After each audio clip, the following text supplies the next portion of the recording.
Sebanyak 135 unit sepeda motor yang diduga terlibat balapan liar terjaring polisi. Ratusan motor ini terjaring saat operasi keamanan dan ketertiban masyarakat yang digelar di beberapa titik di Kota Makassar. Kasat Lantas Polrestabes Makassar, AKBP Zulanda, menyatakan 3 indikator pelanggaran berlalu lintas, yakni tidak menggunakan plat belakang, tidak membawa STNK, dan juga SIM. Selain itu, kendaraan modifikasi dan menggunakan knalpot modifikasi atau knalpot racing. Penindakan terhadap yang terindikasi daripada kegiatan balap liar atau kegiatan-kegiatan yang mengganggu ketertiban pada malam hari dan pada saat subuh hari pada saat pelaksanaan di bulan Ramadan ini. Saat ini telah kita lakukan penindakan sebanyak 135 kendaraan dengan 3 indikator.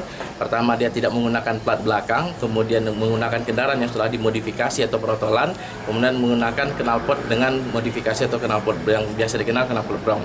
Sasarannya adalah terutama pada anak-anak ataupun pria-pria dewasa yang mengganggu ketertiban umum, terutama pada saat-saat jam-jam yang rawan daripada terjadinya kecelakaan.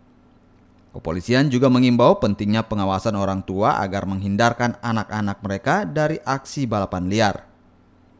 Selain mengganggu ketertiban, juga berbahaya bagi pengguna kendaraan dan pengendara lainnya.